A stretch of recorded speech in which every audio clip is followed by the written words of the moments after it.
சிறகடிக்க ஆசை சீரியலில் இனி என்ன நடக்க போகுது அப்படின்னு தான் பார்க்க போகிறோம். இங்கே கிறிஷ் வந்து ரோஹிணிகிட்ட பேசிடுறாங்க. ஏம்மா, யார் கேட்டாலும் நான் ஒன்றுமே சொல்ல மாட்டேன், அப்படி நான் உங்களை பற்றி சொல்லாட்டா நான் உங்கள் வீட்டிலே இருக்கலாம்லம்மா அப்படிங்கும்போது, சரிடா எதையும் சொல்லிடாதடா இப்போதைக்கு அப்படிங்கிறாங்க. இங்கே டிஆரை பார்க்கறதுக்கு உட்காந்துட்ருக்காரு கிறிஷ். அப்போ முத்து மீனாக வராங்க. கிறிஷ் எதுக்கும் பயப்படாத, அவங்கக்கிட்ட பேசுவாங்க, சரியா? என்ன உனக்கு வேணும், அவங்க என்ன கேட்காங்களோ அதுக்கு சரியான பதிலை கொடு அப்படிங்கிறாங்க. அப்போ சீதாட்ட வந்து மீனா சொல்கிறாங்க, கிறிஸ் ஒன்றும் பயப்பட மாட்டாங்களா சீதா அப்படிங்கிறாங்க. ஏக்கா, டாக்டர் ரொம்ப நல்ல ஆள், அவர் வந்து உனக்கு என்னப்பா வேணும், எதுப்பா வேணும், ஏன் இப்படி இருக்கான் அப்படிங்கிறத சொல்லிடுவாங்க. ஏன்னா இப்போவுமே அவனுக்கு நம்ம ஆலோசனை சொல்லலை அப்படின்னா கண்டிப்பாக பெரிய வயசில் அவன் எப்படி போகிறான்னு சொல்ல முடியாது. ரொம்ப கோவக்காரனாக வருவான். நம்ம மாமா எடுத்துக்கிட்டால் எவ்வளோ கோவக்காரராக இருக்கார் அப்படின்னா மீனாவுக்கு வந்துடுது. என்ன சீதா அப்படி பேசிகிட்டு இருக்கேன், என் வீட்டுக்காரர் கோவக்காரராக இருந்தாலும் அதில் ஒரு நியாயம் இருக்கும், உன் வீட்டுக்காரர் கோவப்படுறாரு அதில் ஏதாவது நியாயம் இருக்கா அப்படிங்க. அக்காக்கா நம்ம எதுவும் ஆரம்பிக்க வேண்டாம், கிருஷிக்கு என்ன நடக்குதுன்னு பார்க்கலாம் அப்படிங்கிறாங்க. இங்கே ரோகிணி ரொம்ப பயத்தில் ஆஸ்பத்திரி முன்னாடியே நின்றுக்கிட்டே இருக்காங்க. அப்போ ரோகிணியை கூப்பிடுதாங்க சீதா, நீங்கள் டோக்கன் வாங்கியிருக்கீங்க டிஆரை பார்க்கணுன்னு சொல்லிட்டு வரிசையில் உட்காருங்க, உங்களுக்கு 13வது டோக்கன் அப்படிங்கிறாங்க. சரி அப்படின்றாங்க.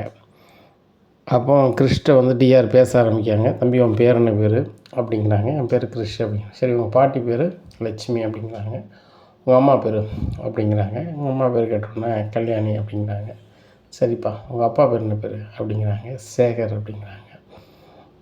உங்கள் அப்பா எங்கே இருக்காங்க அப்படிங்கும்போது, எங்கள் அப்பா சின்ன வயசுலேயே போயிட்டாங்களா, எங்கேப்பா போயிட்டாங்க அப்படிங்கும்போது, அவங்க இல்லை இப்போ அப்படிங்க. ஓ சரி சரிப்பா அப்படிங்கிறாங்க. சரி உங்கள் அம்மா எங்கே இருக்காங்க அப்படிங்கும்போது, துபாயில் இருக்காங்க அப்படிங்கிறாங்க. நீ துபாய்க்கு போயிருக்கியாப்பா அப்படின்னு கிறிஸ்து கேட்கும்போது, இல்லைங்க நான் போகல, எங்கள் அம்மா தான் அங்கேருந்து என்ன பார்க்க வருவாங்க அப்படிங்கிறாங்க. சரி ரைட்டு, இப்போ உனக்கு என்னப்பா வேணும், நீ படிக்கிற இடத்துல வந்து ஒரு பையனை பென்சில் வச்சு என்ன செஞ்சுருக்க போட்டிருக்க, அந்த பையனுக்கு ரொம்ப ஒரு மாதிரி ஆயிருக்கு, அதனால் அந்த ஹாஸ்டலில் நீங்கள் எப்படி பண்ணலாம் வைக்கலாம்னு சொல்லி அந்த மேனேஜர் கேட்டிருக்காரு. நீ அங்கேருந்து ஒரு வண்டியில் ஏறி போயிருக்க, நல்ல வேலை உன்னை கூப்பிட்டு வந்து அவங்களுடைய வண்டியில் நீ ஏறி இருக்க, வேறு ஏதாவது வண்டியில் ரொம்ப நேரம் இருந்ததுன்னா என்ன ஆயிருக்கும் அப்படிங்கும்போது, எனக்கு தெரியலை, அங்கேருந்து போகணும், எனக்கு பிடிக்கவே இல்லை, எங்கள் அம்மா கொண்டு அங்கே சேர்த்து விட்டோன்னா எனக்கு ரொம்ப கடுப்பாயிருச்சு அப்படிங்கும்போது, உங்கள் அம்மா சேர்த்து விட்டாங்களா, அந்த கார்டியன் மகேஸ்வரி தானே சேர்த்தோன்னு சொன்னாங்க அப்படிங்கும்போது, ஆமாம் ஆமாம் ஆமாம் ஆமாம் அப்படிங்கிறாங்க. சரி தம்பி, உனக்கு இப்போ என்ன வேணும், நீ சந்தோஷமாக இருக்கணும்னா என்ன பண்ணணும் அப்படிங்கும்போது, நான் எங்கள் அம்மாவோட இருந்தால் தான் சந்தோஷமாக இருக்கும் அப்படிங்கும்போது, உங்கள் அம்மா தான் இங்கே இல்லையாப்பா, உங்கள் அம்மா தான் வந்து துபாயில் இருக்கிறாங்க, இப்போ அப்போ நீ அங்கே தான் போகணுன்னு நினைக்கிறியா அப்படி, இல்லை நான் அங்கே போகணுன்னு நினைக்கல, இந்த முத்து மாமாவும் மீனாத்தையும் இருக்காங்களா அவங்க வீட்டுக்கு போகணுன்னு நினைக்கிறேன் அப்படிங்கும்போது, தம்பி அவங்க உனக்கு அப்பனையும் அம்மையும் இல்லை, அங்கே போனால் தான் நீ வந்து உங்கள் அம்மாட்ட போன மாதிரி சந்தோஷம் எப்படி வரும் அப்படிங்கும்போது அப்படியே முடிக்கிறாப்புல. நான் ரொம்ப கேள்வி கேட்கணும்னு நினைக்க வேண்டாம், உள்ளதை சொல்லு, ஏன் வந்து உனக்கு அங்கே போனால் ரொம்ப சந்தோஷமாக இருக்கும் அப்படிங்கும்போது அப்படி முடிச்சுட்டே இருக்காரு. தம்பிங்க பாரு, உனக்கு என்ன வேணும்னு என்கிட்ட சொன்னேன்னா அப்படியே நடக்கும், அப்படி நடந்தால் நீ சந்தோஷப்படுவா அப்படிங்கிறாங்க. நான் உண்மையை சொன்னால் நீங்கள் வந்து சொன்னது நடக்குமா, நான் அப்படி அங்கேயே இருக்கலாமா, எங்கள் அம்மா கூடயே நான் இருக்கலாமா அப்படிங்கும்போது, உண்மையை சொன்னால் நீங்கள் அம்மா கூடயே இருக்கலாம், சரி உங்கள் அம்மா உண்மையில் எங்கே இருக்குது அப்படிங்கும்போது, நான் உங்கள்கிட்ட சொன்னால் நீங்கள் வந்து எங்கள் அம்மாக்கிட்ட இருக்க விட்ருவீங்களா, எங்கள் அம்மா தான் என்னை அங்கே இருக்கக்கூடாதுன்னு சொல்கிறாங்களே, நான் ஹாஸ்டலில் தான் போகணும், இல்லைன்னா நான் வந்து வெளுப்பேன், அப்படி தான் இப்படி தாங்கிறாங்களே அப்படிங்கிறாங்க. எப்பா உங்கள் அம்மா எங்கே இருக்காங்க, எப்படி இருப்பாங்க நீ சொல்லிட்டேன்னு வச்சுக்கோயேன், அவங்ககிட்டே நான் இருக்க வச்சுட்டு போகிறேன், இல்லை நீ ஏன் இப்படி இருக்கேன்னு சொல்லி உங்கள் அம்மாட்ட கேட்டுருவோம்ல அப்படிங்களா, இல்லை எங்கள் அம்மா வந்து எதுவுமே சொல்லக்கூடாதுன்னு சொல்லியிருக்காங்க அப்படிங்கிற. அம்மா எதுவுமே சொல்லக்கூடாதுன்னு சொல்லியிருக்காங்களா அப்படிங்க, எப்போ சொன்னாங்க அப்படிங்கிறாங்க. இப்போ நான் ஆஸ்பத்திரிக்கு வர்றதுக்கு முன்னாடி என்கிட்ட நேரில் பேசினாங்க, என்னப்பா சொல்கிற, துபாயில் இருக்கிறாங்க நேரில் பேசுனீங்கன்னு சொல்கிற அப்படிங்கிறாங்க. ஆமாம் எங்கள் அம்மா பேசினாங்க அப்படி இப்படின்னு சமாளிக்கிறாப்புல. டேய் தம்பி, இந்த வயசில் பொய் சொல்லுறது ரொம்ப தப்புடா தம்பி, பொய் சொல்லக்கூடாது, உள்ளதை சொல்லணும், பொய் சொன்னோம்னா அது நல்லா இருக்காது தம்பி, அது பெரிய பாவம், உண்மையாக இருக்கவங்க தான் வந்து வாழ்க்கையில் பெரிய ஆளாக வருவாங்க, பொய் சொல்கிறவங்கள யாருக்கும் பிடிக்காது, ஏன் உங்கள் அம்மாவை கூட பிடிக்காது அப்படின்னு. நான் பொய் சொன்னேன் எங்கள் அம்மாவுக்கு பிடிக்காதா, ஆமாம் உங்கள் அம்மாவுக்கு பிடிக்காது அப்படிங்கிறாங்க. நான் இன்னமும் பொய் சொல்ல மாட்டேன், நான் உள்ளதை சொல்கிறேன், எங்கள் அம்மா இங்கே தான் இருக்காங்க அப்படிங்க. தம்பி மறுபடியும் பொய் சொல்லாத தம்பி அப்படிங்கிறாங்க. உண்மையிலே எங்கள் அம்மா இங்கே தான் இருக்காங்க, நான் வேணா எங்கள் அம்மாவை காமிக்கட்டுமா அப்படிங்கும்போது, சரி உங்கள் அம்மா எங்கே இருக்காங்க அப்படிங்கிறாங்க. இங்கே தான் இருக்காங்க அப்படிங்கும்போது, நர்ஸ் வாங்க அப்படிங்கிறாங்க. வந்தோடனே நம்ம ஹாஸ்பிட்டலில் இருக்க கேமரா எல்லாத்தையும் தெரியுற மாதிரி கவர் பண்ணி கொண்டு வாங்க அப்படிங்கிறாங்க. அவங்க ஒரு லேப்டாப்பை தூக்கிட்டு வராங்க. அந்த லேப்டாப்பில், சார் நம்ம ஹாஸ்பிட்டல் உள்ள வெளியே எல்லா பகுதியிலையும் ஓடக்கூடிய கேமரா இது ஒவ்வொரு பிரிவாக இருக்குது பாருங்கள் அப்படிங்கிறாங்க. கேமராவில் அவ்வளவும் தெரியுது. இதில் உங்கள் அம்மா எதில் இருக்காங்க சொல்லு அப்படிங்கிறாங்க. உடனே அப்படியே பார்க்குறாரு. என்ன உட்காந்துருக்காங்களே, இதுதான் எங்கள் அம்மா. தம்பி இவங்க உங்கள் அம்மாவா அப்படிங்கிறாங்க. ஆமாம் அப்படிங்கிறாங்க. உடனே நர்ஸ், இவங்களுக்கு எத்தனை டோக்கன் கொடுத்துருக்கு, என்ன வரும்னு விசாரிச்சுட்டு வாங்க அப்படிங்கிறாங்க. போகிறாங்க. சார் 13 நம்பர் டோக்கன் கொடுத்துருக்கு, இந்த டிஆரை பார்க்க போகிறாங்க, அவங்க பேர் ரோகிணி அப்படிங்கிறாங்க. தம்பி உங்கள் அம்மா பேர் கல்யாணி, என்ன ரோகிணின்னு சொல்லிகிட்டு இருக்க அப்படிங்கிறாங்க. இல்லைங்க, எங்கள் அம்மா வந்து பேரை தப்பாக சொல்லியிருக்காங்க, எங்கள் அம்மா பேர் வந்து கல்யாணி தான், இவங்க தான் எங்கள் அம்மா அப்படிங்கிறாங்க. இதை கேட்டால் டிஆருக்கே ரொம்ப குழப்பமாகுது. என்ன இப்படி சொல்கிறான், உண்மையை தான் சொல்கிறேன்னு சொல்கிறான், ஆனால் வந்து அந்த அம்மா பேர் வேறு தான் இருக்கே, என்ன பண்ணுறது அப்படின்னு சொல்லிட்டு, தம்பி நீங்கள் உள்ளதை சொன்னீங்கன்னா உங்கள் அம்மாட்ட நான் இருக்க வைப்பேன் அப்படிங்கிறாங்க. உள்ளதை தான் சொல்கிறேன், ஆனால் நான் உங்கள்கிட்ட சொன்னதை எங்கள் அம்மாட்ட சொல்லிடாதீங்க, நான் சொன்னதை சொல்லிடாதீங்க, அவங்க தான் எங்கள் அம்மா. நான் வேணா ஒன்று செய்யட்டுமா அப்படிங்கிறாங்க. என்ன அப்படிங்கிறாங்க. எங்கள் ஊருக்கு வேணால் என்னை கூப்பிட்டு போங்க, எங்கள் அம்மா, நான், எங்கள் பாட்டி எல்லோரும் எடுத்த ஃபோட்டோவை எங்கள் வீட்டில் ஒரு பெரிய ஃபோட்டோவை மாட்டியிருக்கோம், அதை பார்த்தா உங்களுக்கு தெரியும் அப்படிங்கிறாங்க. இதை கேட்ட டிஆர், சரிப்பா நீ சொல்லது உள்ளதாகவே வச்சுக்கிடுவோம், எங்கள் அம்மா வீட்டிலே இரு, உனக்கு தேவை வந்து நீங்கள் அம்மா வீட்டில் இருக்கணும், அம்மா கூட இருக்கணும், அவ்வளோதானே, சரி நான் சொல்லிடுறேன் அப்படிங்கிறாங்க. யார்கிட்ட சொல்லுவீங்க அப்படிங்கிறாங்க. உங்ககிட்ட யாரும் கேட்க மாட்டாங்க, சரியா, உங்கள் அம்மா ரோகிணிக்கிட்ட யாரும் பேச மாட்டாங்க, ஓகேவா, நீ அந்த வீட்டில் தான் இருப்பேன் அப்படிங்கிறாங்க. சரி அங்கிள் அப்படிங்கிறாங்க. உடனே டிஆர் வந்து முத்து மீனாவும் தனியாக கூப்பிட்டு பேசுகிறாங்க. எங்கே பாருங்கள், அந்த பையனோட அம்மான்னு சொல்லி இந்த கேமராவோட இவங்கள தான் காமிக்காங்க அப்படின்னு. எங்கே ரோகிணியை காமிக்கிறாங்க. கிறிஷ் என்னங்க ஆச்சு அப்படிங்கிறாங்க. மீனா பாசத்தை காட்டதுனால சொல்லியிருப்பானோ அப்படிங்கும்போது, ஏங்க அது எப்படிங்க அப்படிங்கும்போது, இங்கே பாருங்கள், அந்த பையன் சொன்னது ஒன்று மட்டும் உண்மை. கிராமத்தில் அவங்க பாட்டி வீட்டில் அவங்க அம்மா கூட சேர்ந்துருக்கிற ஃபோட்டோ வந்து அவங்க வீட்டில் ஹாலில் இருக்குதான். அந்த ஃபோட்டோவை பார்த்தா தான் உங்களுக்கு யாருன்னு தெரியும். எனக்கே குழப்பமாக தான் இருக்குது, அந்த பையன் சொல்லு சரியா தப்பான்னு சொல்லிட்டு. ஒன்று மட்டும் புரியுது, அம்மா பாசத்துக்கு ரொம்ப ஏங்குறான், அவங்க அம்மா பக்கத்துலேயே சேக மாட்டுறாங்க, அவங்களுடைய சுயநலத்துக்கு இந்த பையனை சங்கடப்படுத்துன மாதிரி தெரியுது, அது மட்டும் நல்லாவே எனக்கு விளங்குது அப்படிங்கிறாங்க. இங்கே கிறிஷ் வெளியே வந்துடுறாப்புல. வெளியே வந்தோடனே முத்து மீனாவும் ரோகிணிகிட்ட எதுவுமே கேட்காம அழைச்சிட்டு போயிடுறாங்க. எப்பா நம்மளை பற்றி எந்த விஷயத்தையும் சொல்லலை, அப்படி கிறிஷ் சொல்லியிருந்தோம்னா கண்டிப்பாக அந்த முத்து மீனாவும் நம்மளை சும்மா விட்டுருக்கவே மாட்டாங்க அப்படின்னு சொல்லிட்டு ஆஸ்பத்திரி பார்க்காமே வெளில போயிடுறாங்க. அப்போ ரோகிணியை பற்றி சீதா கால் பண்ணி பேசுகிறாங்க. ஏக்கா டிஆரை பார்க்கணுன்னு உட்காந்துட்டு இருந்தாங்க, 13 நம்பர் டோக்கன்னு சொன்னோம், நீங்கள் போனோன்னா அவங்க முன்னாடியே வந்துட்டாங்க, ரோகிணியை பார்த்தா வர சொல்லுங்கள் அப்படிங்கும்போது, அப்போ வந்து கிறிஷ் எதுவும் சொல்லிடக்கூடாதுன்னு தான் ரோகிணி வந்துச்சா, அப்போ ரோகிணி தான் அவங்க அம்மாவா அப்படின்னு சொல்லி மீனாவுக்கு குழப்பம். முத்துக்கிட்ட எதையுமே சொல்கிறாங்க. மீனா, நம்மளுக்கு முழுமையான விடை கிடைக்கணும்னா நம்ம கண்டிப்பாக கிராமத்துக்கு போகணும், கிராமத்தில் போய் கிறிஷோட பாட்டிகிட்ட போய் நம்ம வந்து அந்த ஃபோட்டோ வாங்கிட்டு வரணும் அப்படிங்கும்போது, ஏங்க அவங்க எப்படிங்க தருவாங்க, இருந்தாலும் அவங்க நம்மளுக்கு தெரியக்கூடாதுன்னு நினைக்காங்க அப்படிங்கும்போது, மீனா ஒன்றும் இல்லை, நானும் நீனும் வீட்டுக்கு போகிறாங்க, போய் பேச்சை கொடுக்கும், பேச்சை கட்டி அம்மா கொஞ்சம் தண்ணி வேணும் அப்படின்னு நான் கேட்கேன், அப்புறம் நீ தலைவலிக்குன்னு சொல்லியம்மா கொஞ்சம் ஒரு கடுங்காய்ப்பு மட்டும் கொடுக்கமான்னா அவங்க கொஞ்சம் இஞ்சியும் ரெடி பண்ணி ஒரு அசி போடுவாங்க, அந்த போட்டதை கேப்பில் அந்த ஃபோட்டோவை நான் ஆசைக்காக எடுத்துடணும் அப்படிங்கிறாங்க. சரிங்க பண்ணுவோம், இன்றைக்கி முடியாது நாளைக்கு போவோம் அப்படிங்கிறாங்க. இவங்க 2 பேருக்குமே ஒரு பெரிய ஆஃபர் ஒன்று வருது. யாருன்னா அந்த அரசியல்வாதி வீட்டில் அவங்க மகளுக்கு ஃபங்க்ஷனு, அந்த ஃபங்க்ஷனுக்கு மீனாக தான் டெக்கரேஷன் வேலை செய்கிறாங்க. அதன் மூலமாக ஒரு 5 லட்ச ரூபா வருமானம் வருது. முத்துவுக்கும் ஒரு 10 நண்பர்கள் காரை கொண்டு வர சொல்கிறாங்க, அதுக்கு மூலமாகவும் முத்துக்கும் கொஞ்சம் வருமானம் கிடைக்குது. அப்போ மறுநாள் போக முடியல, ரெஸ்ட் எடுக்கிறாங்க. இங்கே ரோகிணிக்கு ரொம்ப தெம்பு, எப்படின்னா ஒன்றும் பிரச்சனை இல்லை, நம்மளை பற்றி யாருக்கும் எதுவும் தெரியல, கிருஷ்ணன் எதுவும் சொல்லலை, இந்த வீட்டில் இருந்தால் இருந்துட்டு போட்டோம், ஒன்றும் பிரச்சனை இல்லை, கிருஷ்ணன் நம்ம அப்பா எதுவும் சொல்லிடாதான்னு சொல்லிடுவோம் அப்படின்னு நினைக்காங்க. முத்து மீனாவும் கிராமத்துக்கு போகிறதுக்கு முன்னாடி ரோஹினிட்ட சொல்லுவாங்க, ரோஹினி நானும் என் வீட்டுக்காரும் கிராமத்தில் பாட்டி வீட்டு வரைக்கும் போகிறோம், அங்கே போயிட்டு வர எங்களுக்கு 2 நாள் ஆகும், அதனால் நீங்கள் 2 நாள் கிருஷ்ணை பார்த்துக்கிடுவீங்களா அப்படின்னு கேட்குறாங்க. மீனா நான் என் பையன் மாதிரியே பார்த்துக்கிறேன் அப்படின்னா மீனாவுக்கு வருது, உண்மையிலே உன் பையன்தான், ஆனால் நீ வந்து 3ஆம் மனுஷன் மாதிரி பண்ணிகிட்ருக்க, கிராமத்துக்கு தான் போகிறேன், அங்கே மட்டும் ஃபோட்டோ கிடைக்கட்டும், அதுக்கப்புறம் இருக்குது அந்த அம்மாவுக்கும் உனக்கும் அப்படின்னு சொல்லிட்டு மனசுக்குள்ள நினைக்காங்க. இப்போ முத்து மீனாவும் கிராமத்துக்கு கிளம்பி போகிறாங்க, பாட்டி வீட்டுக்கு போகிறாங்க. பாட்டி முத்து மீனா நீங்கள் உங்களை நினச்சிக்கிட்டே இருந்தால் சீக்கிரம் வந்துட்டீங்க, ரொம்ப சந்தோஷம், யார் ஒருத்தரை நம்ம ரொம்ப நினச்சிக்கிட்டு இருக்கோமோ அவங்க நம்ம மேலே ரொம்ப பாசம் வச்சுருப்பாங்கன்னு சொல்லுவாங்க, என் மேலே நீங்கள் ரொம்ப பாசம் வச்சுருக்கனால வந்துட்டீங்க அப்படிங்க பாட்டி.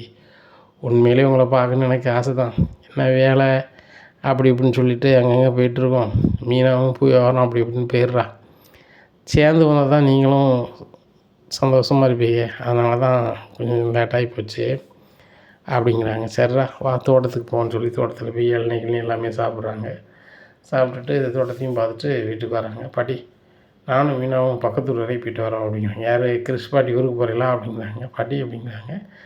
ஆமாடா அவங்க தான் கோழிப்பாளையத்தில் இருக்காங்க, பக்கத்தூர் அதானே, சரி இப்போ ஒன்றா போயிட்டு வாங்க, காலத்தில் போயிட்டு காலத்தில் வாங்க அப்படிங்கிறாங்க. சரி பாட்டி அப்படின்ட்டு நேராக அங்கே போகிறாங்க, பழங்கள்லாம் வாங்கிட்டு போகிறாங்க. அங்கே ரோஹினோட அம்மா ரொம்ப மனசங்கடத்தில் ஹாலில் உட்காந்துருக்கு, வேறு நம்ம கூட இல்லை, பாசமாக பார்த்துக்கிற ரோஹினியும் பழைய மாதிரி இல்லை அப்படின்னு சொல்லி ரொம்ப மன வருத்தத்தில் இருக்காங்க. அப்போ முத்து மீனா பார்த்துட்டு வாங்க முத்து வாங்க மீனா அப்படிங்கிறாங்க. இவங்க எதுக்கு வந்திருக்காங்கன்னு தெரியலையே அப்படின்னு சொல்லிட்டு முழிக்காங்க. உடனே ஏம்மா அப்படிங்கிறாங்க. நல்லா இருக்கீங்களா? அப்படி நல்லா இருக்கேன் அப்படிங்கிறாங்க. உடம்பு பரவாயில்லையா? பரவாயில்ல அப்படிங்கிறாங்க. கிரிஷ் எப்படி இருக்கான் அப்படின்னு சொல்லிட்டு மீனாக்கிட்ட அவங்க பாட்டி கேட்காங்க. அவன் ஏன் கேட்குறீங்க, ரொம்ப நல்லா இருக்கான் அப்படின்னு. ரொம்ப நல்லா இருக்கானா? அவங்க வீட்டில் இருந்தால் கண்டிப்பாக சந்தோஷமாக தான் இருப்பான் அப்படிங்கிறாங்க. அவனை பொசுக்குன்னு விட்டு வந்தீங்க, உங்கள் பொண்ணு வந்து ஒரு ஹாஸ்டலில் சேர்த்துருச்சு, அதுக்கப்புறம் இப்படிலாம் நடந்துச்சு, இப்படிலாம் நடந்திருக்கா அப்படின்னு சொல்லிட்டு சரியான கோபம் வராங்க ரோஹினி மேலே. இதனால தான் எனக்கு என் மோளை பிடிக்காது, அவள் அங்கே தானே இருக்கா, பார்க்க மாட்டாங்களா அப்படின்னா, அங்கே இருக்காங்களா, நீங்கள் தானே சொன்னீங்க துபாயில் இருக்கா வைக்கான்னு சொல்லிட்டு உங்களை அப்படிங்கிறாங்க. ஆமாம் அங்கே இருக்கால, அதனால் அவள் ஃப்ரெண்டை விட்டு பார்த்துட்ருக்கா, மகேஸ்வரி நல்லா பார்த்துக்கிறாளா அப்படிங்கும்போது அவங்களாம் பார்த்துக்குறாங்க, என்னதான் இருந்தாலும் அவங்க அம்மா இருந்த மாதிரி ஆகாதில்ல அப்படிங்கும்போது முத்து மீனா நம்ம வந்த கதை வேறு, நீ கதையாக பேசிகிட்டு இருக்க, இந்த அம்மாட்ட எவ்வளோ கேட்டாலும் உள்ளதை சொல்லாது, அதனால் நம்ம என்ன செய்யணும் அப்படின்னு சொல்லிட்டு அப்படி கண்ணை காமிக்கார். உடனே அம்மா என் வீட்டுக்காரர் கொஞ்சம் தண்ணிம்மா அப்படிங்கிறாங்க. உடனே மீனா லொக்குன்னு இருமுதாங்க. இருமுனோடனே என்ன மீனா என்னாச்சு அப்படிங்கிறாங்க. இல்லைங்க கொஞ்சம் தொண்டை பச்சல் மாதிரி இருக்குது அப்படிங்கம்மா, கொஞ்சம் மிளகு தண்ணி மாதிரி கொஞ்சம் ரெடி பண்ணி கொடுக்கலாமா அப்படிங்க. எது தம்பி, நான் மிளகு கொஞ்சம் ஒராசி அதில் நான் கொடுக்குறேன் அப்படின்னு சொல்லிட்டு இங்கே கிச்சன் பக்கத்தில் போகிறாங்க. போன உடனே முத்து டவார்னு பார்க்காரு, ஹாலில் எந்த ஃபோட்டோ இவங்க சேர்ந்துருக்கிற மாதிரி இருக்குன்னு பார்க்குங்க. அதில் கரெக்டாக ரோகிணி அவங்க அம்மா கிறிஸு எல்லோரும் இருக்க ஃபோட்டோ இருக்குது. அதை டவார்னு கலத்திடுறாரு. கலத்திமினா இதை வந்து இந்த பேக்குள்ளே வச்சுக்க அப்படின்னு சொல்லி கை பேக்குள்ளே வச்சுருந்தாங்க. வச்சுட்டு வந்தோடனே மீனை உணர்ந்து மாதிரி அந்த மிளகு தண்ணி வாங்கி குடிச்சிட்டு போயிட்டு வரோமா அப்படிங்கிறாங்க. முத்து உங்களுக்கு சாப்பாடு சரியில்லாம் பண்ண தான் செய்யணும், உங்களை சூழ்நிலை சரியில்லைப்பா, பார்த்து போயிட்டு வாங்கன்னு சொல்லி அனுப்பிடுறாங்க. இங்கேருந்து ரோகிணி கால் பண்ணுறாங்க. இந்த முத்து மீனா அவங்க வந்தாங்க அப்படிங்கிறாங்க. இதை கேட்ட ரோகிணிக்கு என்னது, கிராமத்தில் பாட்டியும் தாத்தாவும் தான், பாட்டியை தான் பார்க்க போகிறோன்னு சொன்னாங்க, இவங்க என்னன்னா எங்கள் அம்மா வீட்டுக்கு போயிருக்காங்க அப்படின்னு சொல்லிட்டு, ஏம்மா என்னை பற்றி அப்போ இன்னும் கேட்டாங்களா அப்படிங்கும்போது, உன்னையை பற்றிலாம் எதுவும் கேட்கல, நான் எதுவும் சொல்லலை, கிருஷ்ணன் ஆண்டி அங்கே கொண்டு சேர்த்த, அதான் உனக்கு தெரியுமாம்மா அப்படின்னு. தெரியும், நீ அப்படியாவது நல்லா பார்த்துப்பேன்னு நினச்சேன், ஆனால் அவன் வந்து அங்கே இருக்க, அவன் தண்டி பிடிக்காமல் அங்கே போயிருக்கான், முத்து மீனா கூட இருக்கட்டும் அப்படிங்கும்போது, முத்து மீனா கூட மட்டும் இருக்கல, இப்போ என் கூட தான் இருக்கான், நீ வேணா பாரு அப்படின்னு சொல்லி வீடியோ கால் பண்ணுறாங்க.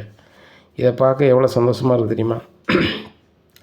முத்து மீனா வந்து கிருஷ்ணன் மேலே ரொம்ப பாசம் வச்சுருக்காங்க, உனக்கு அது புரிய மாட்டேங்குது, நீ அவங்கள எதிராக பார்க்குற, எதிராக பார்க்கும்போது தான் உனக்கு வந்து அவங்க தப்பாகப்படுது, அவங்கள நல்லபடியாக பாரு, நல்லதே நடக்கும் அப்படிங்கிறாங்க. ஏம்மா என் வாழ்க்கை எப்படிடா கெடுக்கலாம்னு சொல்லி அவங்க கங்கணம் கட்டிக்கிட்டு என்ன செய்தாங்க, அலையுதாங்க, நீ என்னடாண்ணா அவங்களுக்கு சப்போர்ட்டாக பேசிகிட்டு இருக்க, ஃபோன் வைமா அப்படின்றாங்க. இங்கே கிருஷ்ண கொண்டு பள்ளிக்கூடத்தில் விட்டுட்டு சரி சாயந்தரம் வந்து கூப்பிட்டு விடுன்னு சொல்லி கூப்பிட்டு வீட்டுக்கு போயிருந்தாங்க. இங்கே அந்த ஃபோட்டோவை கொண்டு முத்து மீனா தனியாக எடுத்து பார்க்காங்க. ஏங்க நம்ம ரோகிணியே தாங்க அப்படிங்கும்போது மீனா இந்த ஃபோட்டோ எடுத்து 2 வருஷம் ஆச்சு. இந்த 2 வருஷத்தில் இந்த ஊருக்கு எத்தனை வாட்டி வந்திருக்காங்கன்னு தெரில. இவங்கள பற்றி விசாரிப்போம் அப்படின்னு சொல்லி கொஞ்சம் தெருவில் விசாரிக்காங்க. விசாரிக்கும் போது அவங்க சொல்லிடுறாங்க, இந்த மாதிரி இந்த பிள்ளை தான் படிச்சு உங்களோட படித்தவங்களாம் இன்னார் அப்படிங்கும்போது சரி ரைட்டு அப்படின்னு சொல்லிட்டு சரி எங்கள் ஃப்ரெண்ட்ஸ் யார் இருக்காங்களா அப்படிங்க வித்தியான்னு ஒரு பிள்ளை அவங்கள்ட்ட ரொம்ப க்ளோஸாக பேசும். அதுவும் நம்ம ஊர் பிள்ளை தான், அதுவும் மெட்ராஸில் தான் இருக்குது. அது ஏதோ கம்ப்யூட்டரில் வச்சு வேலை பார்ப்பாங்களா அந்த வேலை பார்க்கங்களுக்கு. இப்போ இந்த நீங்கள் ரோகிணி காமிக்கல, அது ரோகிணி கிடையாது, கல்யாணி தான். அந்த கல்யாணி பிள்ளை ஏதோ இந்த பவுடர் கூடலாம் போடுவாங்களே, முகத்தெல்லாம் அழகுப்படுத்துவாங்களே, அழகுப்படுத்த வேலை பார்க்குது. அது மட்டும் தெரியும். பட் ஊருக்கு அடிக்கடி வராது அப்படின்னு சொல்லியிருந்தாங்க. உடனே சரி இந்த வித்யா வீடு எங்கே இருக்குது அப்படிங்க. வித்யா வீடை நான் 2 தெருவு தள்ளி தான். அந்த பிள்ளை கூட இப்போ தான் ஊருக்கு வந்திருக்கு, ஏதோ கல்யாணம்னு சொன்னாவோ அப்படிங்கிறாவோ. நேராக 2 பேரும் வித்யா வீட்டுக்கே போயிருந்தாவோ. முத்து மீனாவும் கிராமத்தில் பார்த்த உடனே வித்யாவுக்கு ஒன்றும் ஓடலை. என்ன வித்யா வாங்கன்னு கூட கேட்க மாட்டேறீங்க அப்படிங்கும்போது, இல்லை மீனா ஷாக் ஆகிடுச்சு, நீங்கள் எப்படிங்கன்னு தெரியல, வாங்க உட்காருங்க அப்படிங்கும்போது, எப்படி இருக்கீங்க வித்யா அப்படின்னு நல்லா இருக்கேன் அப்படிங்கிறாங்க. இந்த ஊர் தான் உங்களுக்கு நீங்கள் சொல்லவே இல்லையே அப்படிங்கும்போது, இல்லை மீனா நீங்கள் கேட்கலல்ல அதான் நான் சொல்லலை அப்படிங்கும்போது, எங்கள் பாட்டி ஊருக்கு பக்கத்து ஊராக தான் இருந்திருக்கீங்க அப்படின்னு சொல்லி முத்து சொல்கிறாரு. யாருக்கிட்ட? வித்யாட்ட. வித்யா ஆமாம் முத்து அப்படிங்கிறாங்க. ஏன் வித்யா உங்களுக்கு வேக்குது அப்படிங்களா? இல்லை ஏசி இல்லைல்ல, வாங்க பெட்ரூம் போவாங்க தான் ஏசி இருக்குது அப்படிங்கிறாங்க. அதெல்லாம் இருக்கட்டும், இந்த ஊர் தான் உங்களுக்கு நீ ஏன் சொல்லலை அப்படின்னு சொல்லி மறுபடியும் கேட்குறாங்க. இல்லைங்க அப்படிங்கிறாங்க. சரி இந்த ஸ்கூலில் தான் நீங்கள் வந்து படிச்சிங்களா வச்சிங்களா அப்படிங்க. ஆமாம் அப்படிங்கிறாங்க. சரி ரைட்டு, அப்போ கல்யாணியும் உங்க கூட தானே படிச்சிருப்பாங்க அப்படிங்க. கல்யாணியா அப்படின்னு எனக்கு யாருன்னு தெரியாது அப்படிங்கிறாங்க. இங்கே பாருங்கள் வித்யா, எல்லா வகையுமே எங்களுக்கு 99% தெரிஞ்சிருச்சு. இப்போ நீங்கள் மறைச்சி ஒன்றும் ஆக போகிறதில்ல. அவங்க கூட நீங்கள் படித்தவங்க, அவங்க கூட நிறைய படிச்சிருக்காங்க. ஆனால் நீங்கள் தான் ரொம்ப க்ளோஸாக இருக்கீங்க. நீங்கள் 2 பேரும் மெட்ராஸில் தான் இருக்கீங்க. இப்போ தான் ஊருக்கு வந்தீங்க அப்படி எல்லா விஷயமுமே ஊரில் உள்ளவங்க சொல்லிட்டாங்க. ஏன்னா நீங்கள் புதுசாக எதுவும் சொல்ல தேவையில்லை. ஏன் இந்த விஷயத்த நீங்கள் வந்து எங்கள் குடும்பத்தில் நீங்கள் சொல்லலை? ஏன்னு கேட்டால் மீனாட்ட ரொம்ப அன்பாக பேசுகிறீங்க, எங்கள் குடும்பத்துக்கு வரீங்க போகிறீங்க. அவங்க தான் போய் சொல்லி கல்யாணத்தை முடித்தா நீங்களாவது உள்ளதை சொல்லியிருக்க வேணும்ல. இப்போ எங்கள் அப்பாவை பற்றி உங்களுக்கு தெரியும் எவ்வளோ சரியான ஆள். எங்கள் அம்மா வந்து பணத்துக்கு ஆசைப்படுறவங்க. ஆனால் நாங்கள்லாம் வந்து கஷ்டப்பட்டாலும் நேர்மையாக தானே போயிட்டுருக்கோம். எங்ககிட்ட நீங்கள் உள்ளதை சொல்லியிருக்கணும்ல. எங்களுக்கு எவ்வளோ மனச்சங்கடமாக இருக்குது தெரியுமா? கிருஷாவோட அம்மா யாருன்னு சொல்லி நாங்கள் அலைஞ்சிட்டு இருக்கும்போது, இந்த ரோகிணி தான் அவங்க அம்மான்னு தெரியல. எங்களுக்கு ஒரு மாதிரி இருந்துச்சு. அப்போ கூட நாங்கள் வீட்டில் சொல்லி அந்த பிள்ளை வாழ்க்கையை வம்பாக்கிடக்கூடாது, நம்மளுக்கு கன்ஃபார்மாக தெரியணும் அப்படின்னு சொல்லிட்டு தான் நாங்கள் வந்து இங்கே ஆதாரத்தை வாங்கிறதுக்காக வந்தோம். கரெக்டாக அந்த ஃபோட்டோ எங்ககிட்ட சிக்கிருச்சு அப்படின்னு சொல்லி ஃபோட்டோ காமிக்காங்க. ஓ இந்த ஃபோட்டோ தான் உங்களுக்கு ஃபஸ்ட்டு கிடச்சிச்சு அப்படிங்கும்போது, வித்தியா ஏன் நீங்கள் சொல்லலை அப்படிங்கும்போது, நான் ரோகிணிகிட்ட கல்யாணம் முடிக்கிறதுக்கு முன்னாடியே சொன்னேன். ரோகிணிங்க பாரு, உன் பழைய வாழ்க்கையை மறைச்சி புது வாழ்க்கையை தேடாத. உன் பழைய வாழ்க்கையை அந்த மனோஜ்கிட்ட சொல்லு, அதை புரிஞ்சுக்கிட்டாருன்னா சேர்ந்து வாழ்டி நல்லாயிருக்கும் அப்படின்னு சொன்னேன். எவ்வளவோ கேட்கல. இப்போ நான் சிட்டியை விட்டு இங்கே எதுக்கு வந்தேன் தெரியுமா முத்து? அந்த ரோகிணி முருகன்கிட்ட போய் இல்லாத பொல்லாதுன்னு சொல்லி கல்யாணத்தை நிப்பாட்டத்துக்கு எல்லா வேலையும் பார்த்துருக்காங்க. முருகன் வந்து நீ உண்மையாக லவ் பண்ணதுனால அவர் எதையுமே நம்பாமல், இங்கே பாரு வித்யா, நான் உன்ட்ட பழகிய நாட்கள் கம்மி, ஆனாலும் உன்னை பற்றிய எல்லா விஷயமும் எனக்கு தெரிய வருது. அதனால் வந்து நான் வந்துட்டு அந்த ரோகிணி சொல்கிறது ஒரு பொருட்டா எண்ணலை அப்படின்னு சொல்லி அவர் சொல்லிட்டாரு. அதனால் சரி ரைட்டு, நம்ம சிட்டிக்குள்ளே இருந்து கல்யாணம் முடிச்சோம்னா கண்டிப்பாக ரோகிணி ஏதாவது ஒரு வகையில் வந்து குழப்பம் பண்ண பார்ப்பாப்புல. அதனால் நம்ம வந்து இங்கேருந்தே கல்யாணம் பண்ணிக்கலாம் அப்படின்னு சொல்லிட்டு நான் சொல்லிட்டேன் அப்படிங்கிறாங்க. ஆனால் நீங்கள் சொல்லாத கொஞ்சம் வருத்தம் தான் வித்யா. நீங்கள் நல்லா வாய் பேசுவீங்க, பட் வந்து உள்ளதை சொல்லிப்பீங்கன்னு நினச்சேன்னு சொல்லலை அப்படிங்கும்போது, மீனா எனக்கு தான் கஷ்டமாக இருக்குது அப்படிங்கிற. மீனா நீங்கள் மன்னிச்சிருங்க, ரோகிணி வந்து சொல்லக்கூடாதுங்கும்போது நான் என்ன பண்ண முடியும்? ஒன்றும் பண்ண முடியல அப்படிங்கும்போது, நீங்கள் சாதாரண அம்பு தானே வித்யா, உங்கள் மேலே பெருசாக எனக்கு கோவம் இல்லை. என்ன நீங்கள் சொல்லியிருக்கலாமே, எங்கள் மாமியாருக்கு என்றைக்காவது அவங்களுக்காக தெரிய வந்துச்சுன்னா அது வேறு மாதிரி இருக்கும். நாசுக்காக தெரியப்படுத்தினா ஒன்றும் பிரச்சனை இருக்காது அப்படிங்கிறாங்க. இங்கே நேராக முத்து மீனாவும் பாட்டி வீட்டுக்கு போகிறாங்க. பாட்டி நாங்கள் கிளம்புறோம் அப்படிங்க. என்னடா 2 நாள் இருக்கன்னீங்க, உடனே போகிறேன்னு சொன்னால் என்ன அர்த்தம் அப்படிங்கிறாங்க. இல்லை பாட்டி, மெட்ராஸில் ஏகப்பட்ட வேலை கிடக்கு, அங்கே போகிறோம் அப்படிங்கிறாங்க. சரிடே, போகும்போது ஊருக்கு இதெல்லாம் கொண்டு போங்க அப்படின்னு சொல்லி இங்கே உள்ள விளைச்சல் விவசாய பொருள் பூரா கொடுத்து விடுதாங்க. இங்கே அண்ணாமலை சொல்கிறாங்க, அம்மாவை கூப்பிட்டு வந்தானடா அப்படிங்கிறாங்க. இல்லைப்பா, விவசாயிகள் நிறைய இருக்கிறதுனால வர முடியாதுன்ட்டாங்க, அதை நாங்கள் வந்துட்டோம் அப்படிங்கிறாங்க. இங்கே ரோகிணி வந்து நல்லா ஏசி போட்டு நல்லா தூங்கிட்டு இருக்காங்க. இங்கே வந்து கிறிஷ் வந்து வெக்கையில் ஹாலில் கட்டில் தூங்கிட்டு இருக்காங்க. இதை பார்க்க பார்க்க மீனாவுக்கு பயங்கரமாக ஏறுது. இந்த இந்த ரோகிணியை பற்றிய விஷயத்த சொல்லக்கூடாதுன்னு நினச்சாலும் தன்னை மீறி அதிகப்படியான கோபம் வருது. யாருக்கு? மீனாவுக்கு. முத்து பஞ்சாதிக்கு. ஏங்க உங்கள் பெல்ட்டை கொஞ்சம் தாங்க அப்படிங்கிறாங்க. பெல்ட்டை கொடுக்குறாங்க. கொடுத்த உடனே நீ என்ன செய்ய போகிற? பெல்ட்டை மாட்ட போகிறியா அப்படின்னு சொல்லி வச்சியா கேட்குறாங்க மக்களுக்கு. ஆமாத்த, பெல்ட்டை மாட்ட தான் போகிறேன், ஒரு ஆளை பொழந்து கட்ட போகிறேன், தொழியை உரித்து தொங்க விட போகிறேன் அப்படிங்கிறாங்க. என்ன சம்மந்தமாக பேசிகிட்ருக்க அப்படிங்கும்போது நேரம் ரோகிணி கதவை திறக்காங்க. தொந்தைய ரோகிணி அப்படிங்கிறாங்க. என்ன அப்படிங்கிறாங்க. என்ன ரோகிணியா அப்படின்னு போட்டு வெளு வெளு வெளு வெளுன்னு வலுக்காங்க. உடனே ஏப்பான்னு காலை பார்த்து ஓடுதாங்க. உடனே என்னம்மா அப்படிங்கிறாங்க. மாமா இதுக்கு மேலே இவளுக்கு மரியாதையே கிடையாது. பெத்த புள்ள அவளை செங்காலத்தில் ஏற்று பூத்து தூங்கிட்டு இருக்கு, இவளுக்கு ஏசியா அப்படிங்கிறாங்க. இதை கேட்ட விஜயா, என்ன ஊருக்கு போய்ட்டு அவனுக்கு மனம் கலந்து போச்சா வெயிலுக்குள்ளே? அவன் எங்கள் ஊரில் போயிடும் ரோகிணியோட பையனுங்க அப்படிங்கிற. அத்தை நீங்கள் என்னுடைய பேசாதீங்க, உங்களுக்கு அவன் பேரன் மாதிரி தான் அப்படிங்கிறாங்க. பேரன் மாதிரி தானே? எனக்கு என்ன பேரன்? ஊரில் உள்ள முறை எனக்கு பேரன் ஆயிரணும் அப்படிங்கிறாங்க. ஏன் ரோகிணிக்கு பையனும் அவங்க பேரன் தானே அப்படிங்கிற. மீனா அப்படி ஏங்க இதுக்கு மேலே பொறுத்துக்கிட்டு இருக்க முடியாதுங்க அப்படிங்கும்போது, மீனா நீ பெல்ட்டு கட்டணும் வேறு எதுக்கும் கேட்பணும்னு நினச்சி நீ இப்படி பண்ணணும்னு நினைக்கல அப்படிங்கும்போது, ஏங்க ரோகங்களாம் சும்மா விடக்கூடாதுங்க, குறித்து தொங்க விடணும், இவ்வளோ சுயநலத்துக்கு அந்த பையனை சண்டைப்படுத்துவாளா அப்படின்ட்டு இருக்கும்போது கிறிஸ்டியன் நினச்சிடுறாங்க. அத்தை விடுங்கத்த எங்கள் அம்மாத்தை விடுங்கத்த அப்படிங்கிறாங்க. பாருங்கங்க கிறிஸ் சொல்கிறான் பாருங்க அப்படிங்கிறாங்க. அண்ணாமலையம்மா என்ன நடக்குது எனக்கு ஒன்றும் புரியல அப்படிங்கும்போது, மாமா அந்த பேக்கில் இருக்கிற ஃபோட்டோவை பாருங்கள் உங்களுக்கு எல்லாமே புரியும் அப்படிங்கிறாங்க. அந்த குரூப் ஃபோட்டோவை எடுத்து கொடுக்காங்க. அதை பார்த்துட்டு அண்ணாமலைக்கு ஒன்றும் ஓடலை. ரோகிணி நீ தான் கிறிஷோட அம்மையா அப்படின்னோன்னா அவங்க பேசாமே இருக்காங்க. ரோகிணி பேசணும், நீ பேசித்தான் ஆகணும், பேசு அப்படிங்கிறாங்க.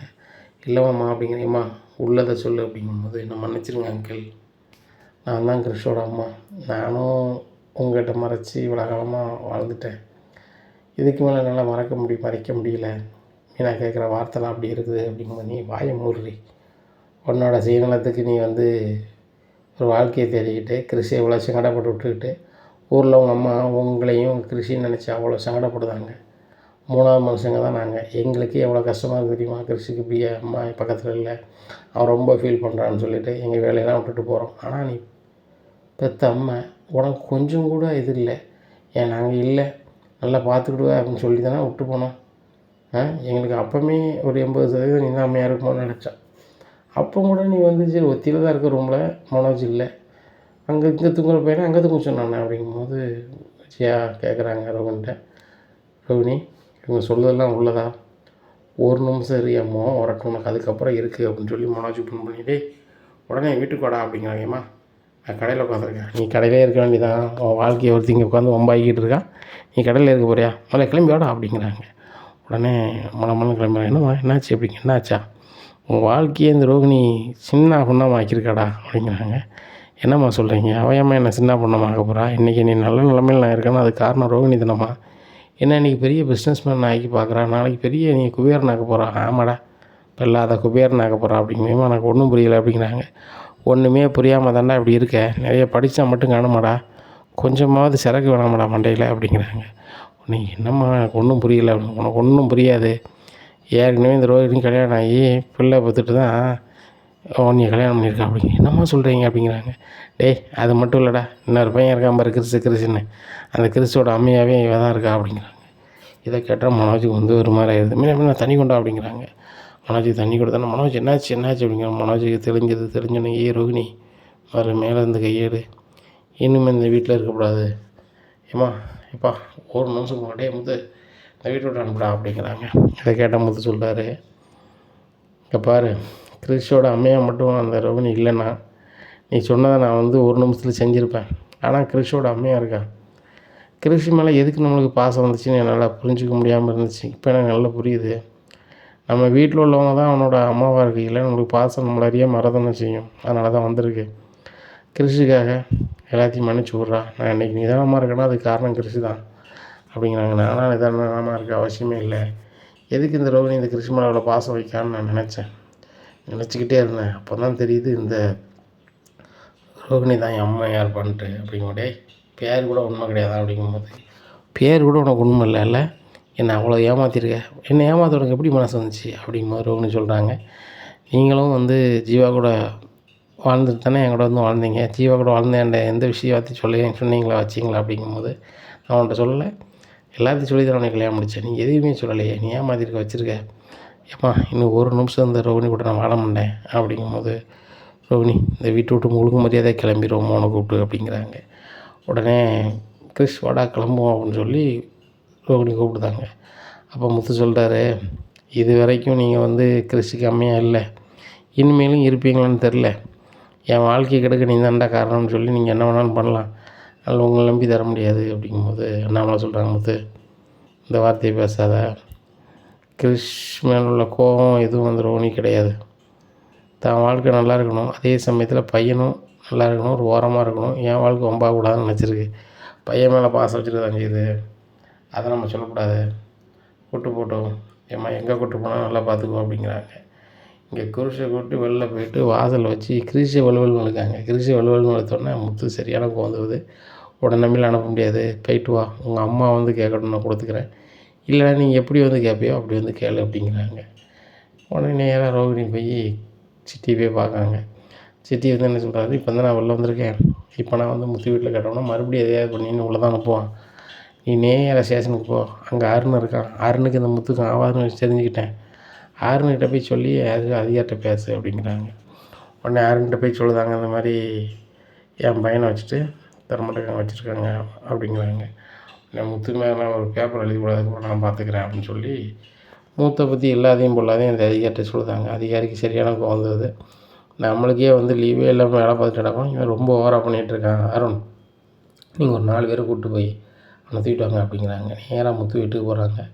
போயிட்டு இங்கே முத்துன ஏரியா அப்படிங்கிறாங்க.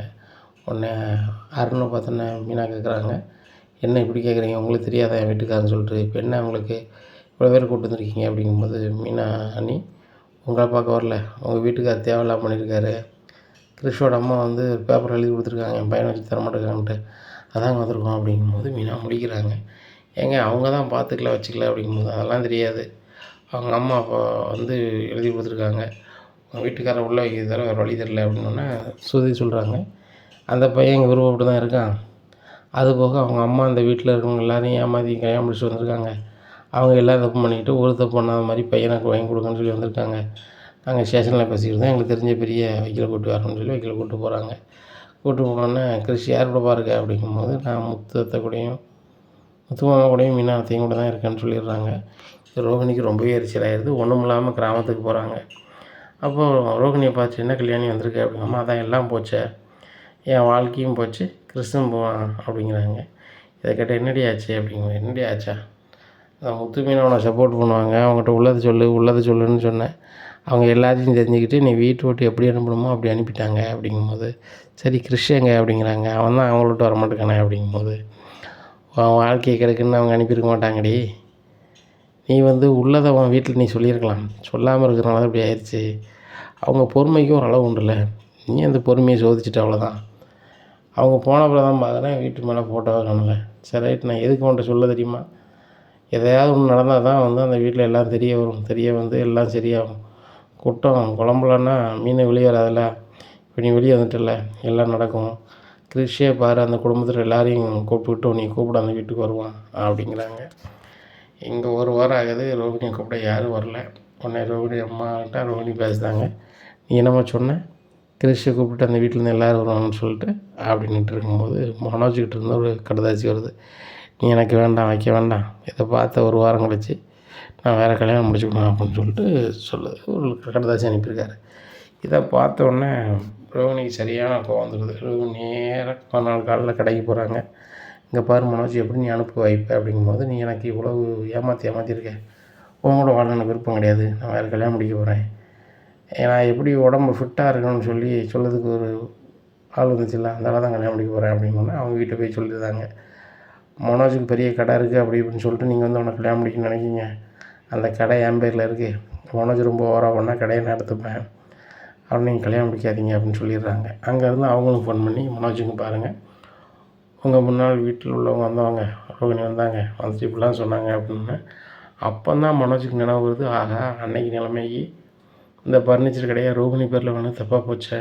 இப்போ ரோகிணி ஏன் கடைங்கிறால என்ன பண்ணான்னு தெரிலன்னு சொல்லிட்டு ரோகிணி கால் பண்ணி, ரோகிணி கடையை மட்டும் என் பேரில் எழுதி கொடுத்துரு, ஏன்னா எங்கள் அப்பா பணத்தில் வாங்கின கடை அப்படிங்கும்போது, இங்கே பாருங்கள் மனோஜ், நான் முத்தோ உங்கள் அப்பா அண்ணாமலையோ ரவியோ இல்லை, நான் ரோகிணி, நான்லாம் தரமாட்டேன்.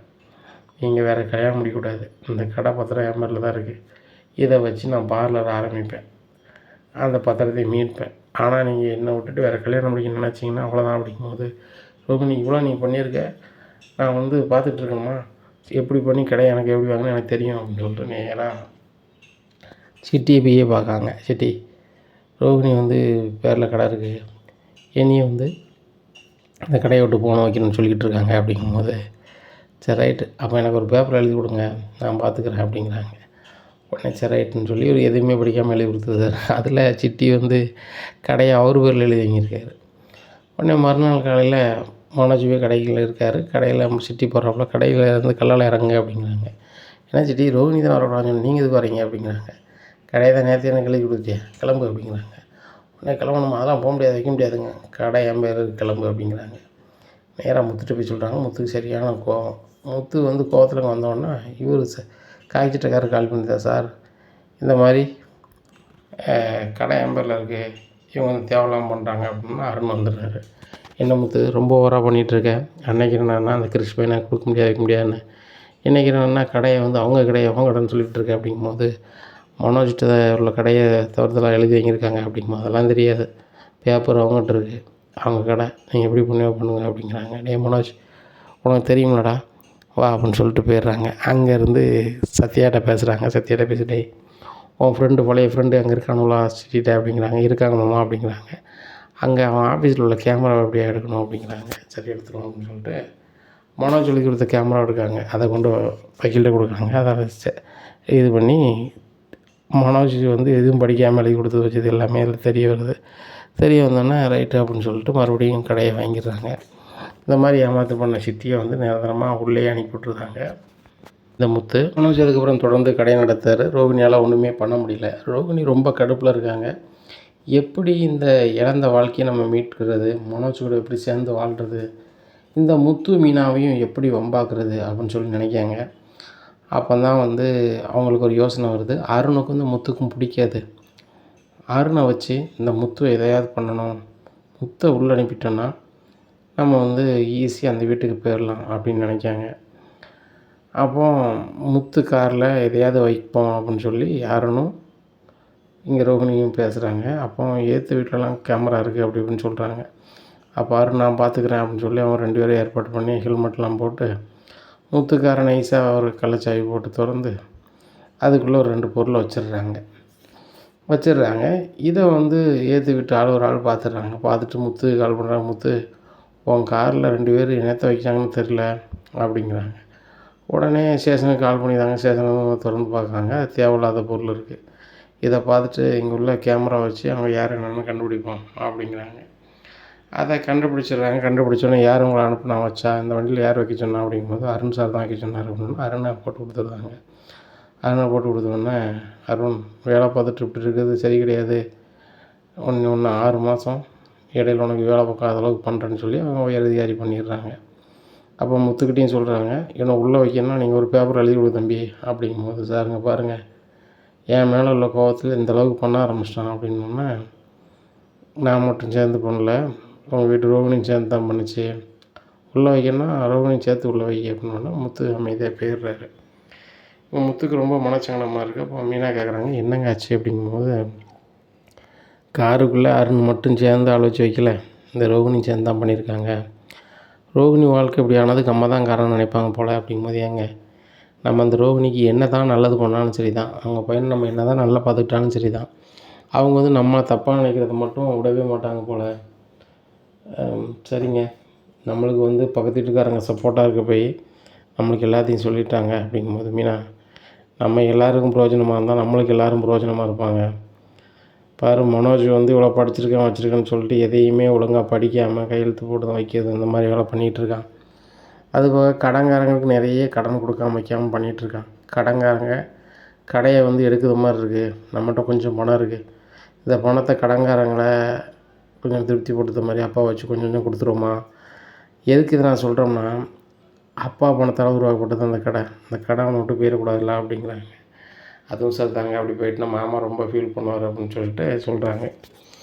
அப்போ அண்ணாமலைகிட்ட நடந்தது சொல்கிறாங்க. அப்போ அண்ணாமலை சொல்கிறாங்க, கடையே போனாலும் பரவாயில்ல முத்து, மாடியில் நீங்கள் ரூம் கட்டி சந்தோஷமாக இருங்க. இந்த கிறிஷை வந்து நீங்கள் வைக்கிங்க. இப்போ ரோகிணி இங்கே இல்லை, மனோஜ் ஒத்தையாக இருக்கான். கொஞ்ச நாளில் எனக்கு வந்து சங்கடமாக போயிடும்.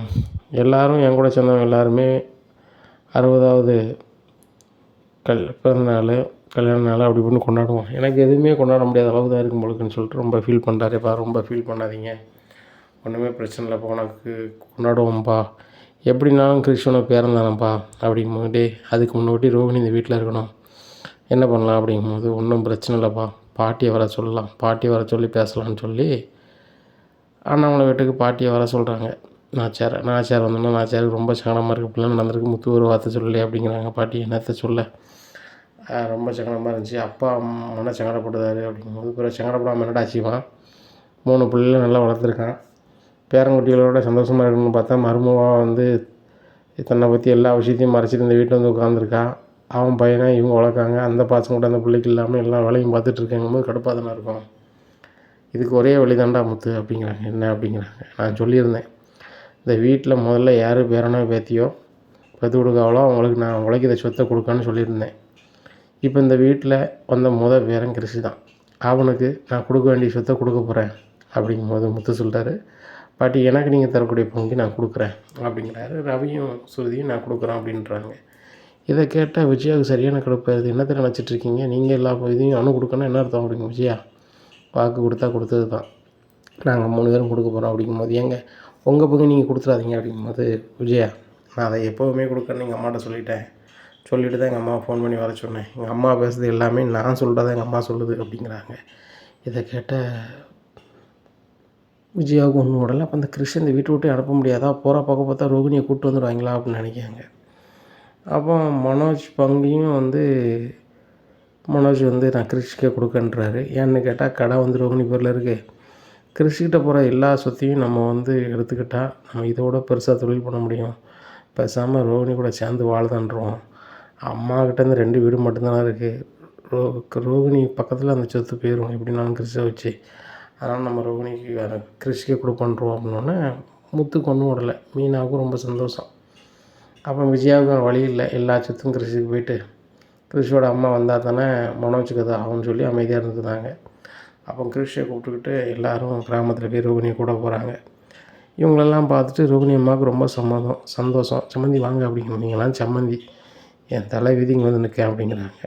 சம்மந்தி வாங்க அப்படின்ட்டு உள்ளே கூப்பிட்டாங்க. அண்ணாமலை எல்லோரும் போகிறாங்க. ஏம்மா நீங்கள் முன்னாடியே உள்ளதை எங்கள் அப்பாட்ட சொல்லியிருந்தீங்கன்னா எங்கள் அப்பா சரி பண்ணியிருப்பாங்க, இப்போ பாருங்கள் எங்கள் பாட்டி கிறிஷை கூப்பிட்டு வந்து எல்லாமே சரி பண்ணுதாங்க அப்படின்னா, ரோகிணி எந்திம்மா, கிறிஷ் வந்து எல்லோரும் கூப்பிட்டு வந்துட்டான் அப்படிங்கம்மா, அது என்னம்மா நடக்க போகுது அப்படிங்கிறாங்க. பார்க்குறாங்க வீட்டில் எல்லோரும் வந்து நிற்கிறாங்க. என் அத்தை என்னை மன்னிச்சிருங்க அப்படின்னு சொல்லி காலில் வந்து விழுறாங்க. நானும் அவனை என்றைக்குமே மன்னிக்க மாட்டேன், உன்ட்ட பேசவே மாட்டேன், உன் அம்மா கிறிஷுக்காக தாங்க வந்திருக்கேன் அப்படின்னோடனே அவங்க அம்மா சொன்னது அப்படியே நடக்குதுன்னு சொல்லி பார்க்குறாங்க. இங்கே அதுக்கு என்ன அர்த்தமாக இருக்குன்னாக்கா, கிறிஷுக்கு எல்லா சொத்தும் போயிடுச்சு, கிறிஷோட அம்மா வந்தால் தானே மனோஜ் கிடைக்கும், அதை எப்படியாவது ரோகிணிட்ட பேசி அந்த சொத்தை பூராமே வந்து மனோஜுக்கு ஒரு மாதிரி பண்ணி வச்சுட்டு இந்த கிறிஷையும் ரோகிணியும் வீட்டை விட்டு அனுப்பிடணும் அப்படிங்கிறது பிளான் வந்து யாருக்கு, இந்த விஜயாவுக்கு. இது தெரியாத ரோகிணி வீட்டுக்கும் போயிடுறாங்க. வீட்டில் போனோன்னே ரோகிணியை கூப்பிட்டு தனியாக பேசுகிறாங்க. இங்கே பாரு ரோகிணி, மனோஜ் உன்னை ஏற்றுக்கிட்டதுக்கு ஒரே ஒரு காரணம் தான், சொத்து எல்லாமே கிறிஷுக்கு வந்துருச்சு, இப்போ அந்த சொத்தை நீ வந்து மனோஜுக்கு எழுதி வச்சா மனோஜ் உன் கூட இருப்பான், இல்லைன்னா மனோஜ் நான் வேறு கல்யாணம் பண்ணி வச்சிருவேன் அப்படிமா. ஆண்டி எனக்கு எந்த சொத்துமே தேவையில்லை, மனோஜ் மட்டும் போதும், கிறிஷை ஏற்றுக்கிட்டது எனக்கு பெரிய விஷயம் அப்படின்னு சொல்லி விஜயா பேச்சை கேட்டு கிறிஷ் பேர் இருக்க சொத்தை பூரா யார் பேரில் எழுதி வச்சுருந்தாங்கன்னா மனோஜ் பேரில் எழுதி வச்ச மாதிரி நிமிஷம் மனோஜை கூப்பிட்டு விஜயா பேசுகிறாங்க. டே இனிமேல் ஒவ்வொரு நிமிஷம் கூட அந்த ரோகிணி உனக்கு வேண்டாம் அப்படிங்கம்மா அப்படிங்கிறாங்க. டே சொத்தெல்லாம் எங்களுக்கு தான், நானும் நீ சொன்னாலும் சரின்னு சொன்னேன், இப்போ நினச்சிப்பார், ஃபர்னிச்சர் கடை உன் பேரில், கிராமத்தில் இருக்க சொத்து பத்தெல்லாம் உனக்கு, இந்த வீடு நான் உனக்கு தான் தரப்போகிறேன், இவ்வளோ பணம் வசதி இருக்க உனக்கு எவ்வளோ பெரிய இடத்துல என்னால் பொண்ணு பார்க்க முடியும், ஏன் அந்த ராஜேஸ்வரி மோளையும் உனக்கு பேசி வச்சு உன்னை பெரிய கோடீஸ்வரனாக்குறேன், நீ அடிக்கடி சொல்லுவேன் நான் பெரிய மல்டி மில்லியனர் ஆயிடுவேன் பிஸ்னஸ் பண்ணி நீ பிஸ்னஸே பண்ணாமல் உன்னை நாம் வந்து நினச்சிதேன் மல்டி மில்லியனர் ஆகுறேன், உடனே இந்த ரோகிணி வேண்டாம் அப்படின்னு சொல்லி ஒரு சின்ன ஒரு கடிதாசி மட்டும் எழுதி வச்சுட்டு 2 நாளைக்கு வெளியூரில் போய் ரூம் எடுத்து தங்கிக்க, அதுக்கப்புறம் நான் பார்த்துக்குறேன் அப்படிங்கிறாங்க. சூப்பர்மா, சூப்பர் யோசனைமா அப்படின்னு சொல்லிட்டு நான் ஒரு மீட்டிங் போக வேண்டியிருக்குமா, நான் அதேமாதிரி போயிடுறேன்னு சொல்லி ஒரு கடிதாசி எழுதி விஜயாவுக்கு ஒரு லெட்டரில் அனுப்பிடுறாங்க. போஸ்ட்மேன் வந்து கொடுக்காங்க. இதை பார்த்துட்டு விஜயா அலறாங்க. இனி என்ன நடக்கும் அப்படிங்கிறத பொறுத்து வந்து பார்க்கலாம்.